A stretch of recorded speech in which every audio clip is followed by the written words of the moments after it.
The High Council had manuals for everything except a human with a wrench and zero patience. To the Aetheri, the Solarian eclipse was a symphony of crystalline mathematics, a singing testament to their superior evolution.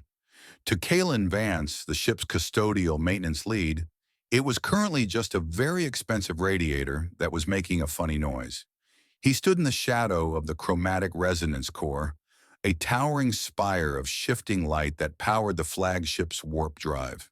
The air here usually tasted like ozone and static, but today it tasted like burnt copper. He frowned, wiping his hands on his gray coveralls. Three high fabricators stood on the observation deck above, their elongated, translucent limbs gesturing gracefully at holographic readouts. And they were arguing about harmonic variance and ethereal drift. They had been arguing for 6 hours. The readout said the system was operating within acceptable parameters. Because the readout was programmed by the same people who built the core, it politely refused to acknowledge that the engine was shaking itself to pieces. That was the thing about the Aetheri. They were so obsessed with the elegance of their design that they'd rather let the ship explode than admit a bolt needed tightening. It was the sunk cost fallacy writ large in Starlight. They had spent centuries perfecting this drive, so it had to be working. Admitting it was broken was expensive. Pretending it worked was free, right up until the moment it wasn't. Kalen sighed. He wasn't supposed to be here. He was supposed to be scrubbing the biofilters in Sector 4. But the vibration was vibrating in his molars. It was a gut-level thing, a primal instinct that bypassed his brain and went straight to the hair on the back of his neck. Protocol is a suicide pact when the engines stop humming. He stepped over the velvet rope. "Excuse me," a voice chimed, sounding like wind through glass chimes. Kalen froze. He looked to his left. Sitting on a small meditation bench, obscured by the glare of the core, was a female Aetheri. She was smaller than the fabricators, her skin a soft, shifting mosaic of pearlescent scales. Her crest, a halo of bioluminescent feathers, was flared tight against her skull, a biological sign of extreme distress. It was Alara. He didn't know she was the Empress. He just knew she looked like someone with a migraine that could split a planet. "Sorry," Kalen said, his voice rough and low compared to the sing-song ambient noise of the room. "I know. Restricted area. I'm just... Look, that noise is driving me crazy. You hear it, right?" Alara blinked. Her large dark eyes widened. No one spoke to her like that. No one spoke to her at all without 3 layers of bureaucratic poetry. But more importantly, no one else had admitted the noise existed. The high fabricators insisted the vibration was a phantom of her weary mind. "The dissonance," she whispered, her hand pressing against her chest where her secondary heart beat a frantic, fluttery rhythm. "They say it is perfectly aligned." "They're looking at the math," Kalen muttered, kneeling at the base of the spire. He pulled a heavy, antiquated wrench from his belt loop. It looked barbaric against the sleek glass of the ship. "I'm looking at the floor. See that shimmy? The dampener is loose."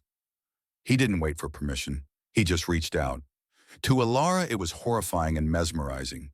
He touched the sacred machinery with calloused, bare hands. There was no ritual, no prayer, just a human, exhaling a sharp breath, slotting a piece of metal onto a nut that cost more than his homeworld, and cranking it hard to the right. Clank. The hum changed instantly. The grinding subsonic wobble vanished, replaced by a smooth, deep purr. The change in the room was physical. The air pressure seemed to drop. Alara gasped. The tension that had been coiling around her spine for days snapped. Her crest feathers unspooled, drifting lazily in the air, flushing a soft, contented lavender. Her secondary heart slowed, its rhythm syncing with the now steady thrum of the core. It was an intimate release, a rush of endorphins that left her dizzy. Kalen stood up and tapped the casing with his knuckle. There, better.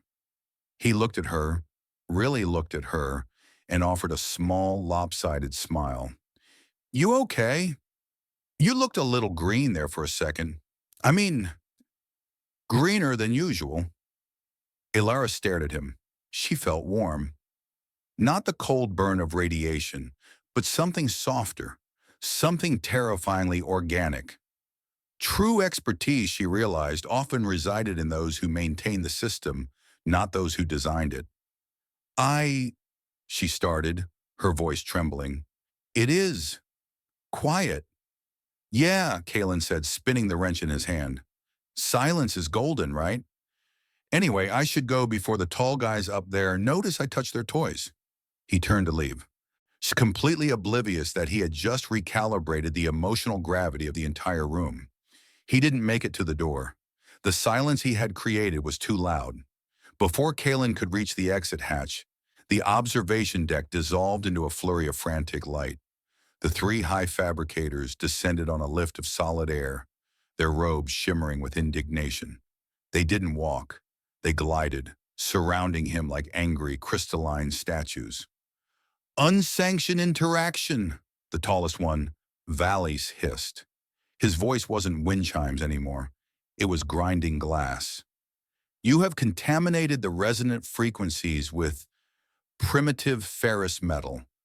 The harmonic calculations are ruined. Kalen didn't back down, but he did shift his weight to his back foot, gripping the wrench a little tighter. It wasn't a threat. It was just habit. Yeah, your calculations were fine, Kalen said, shrugging, but the nut was loose. You can do all the math you want, but if the hardware gives up, the math doesn't matter. You touch the core, Vallis spat, pointing a translucent finger at the smudge of grease left on the casing.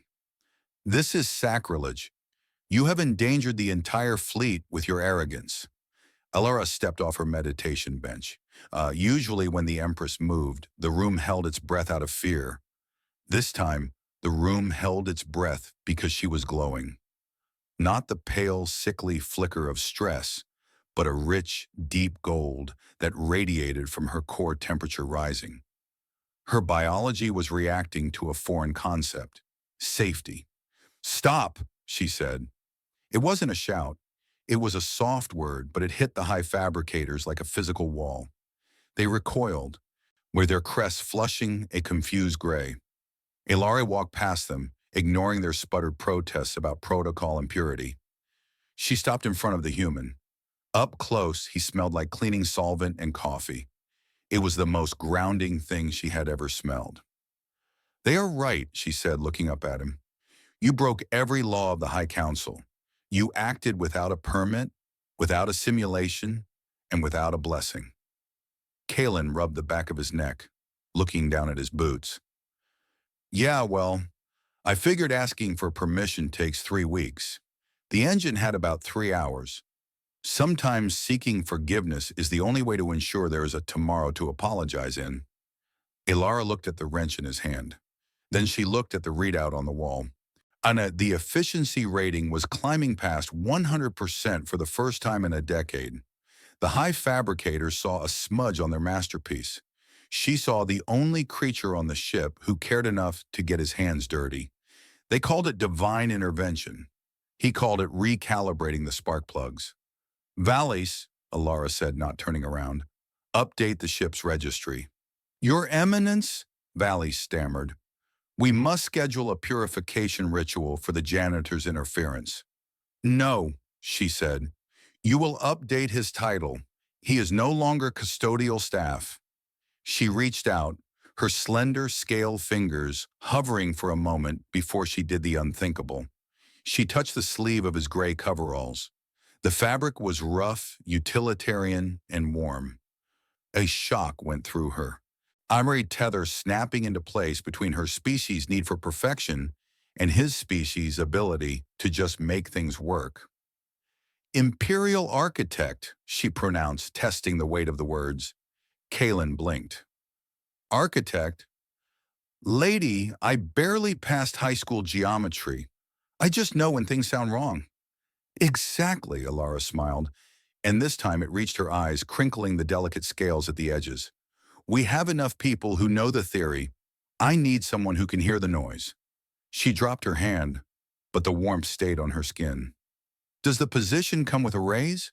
Kaylin asked, looking nervously at the stunned fabricators. "Because I've got a tab at the commissary." "I believe," Alara said, turning back to the humming, perfect silence of the core, "we can work something out.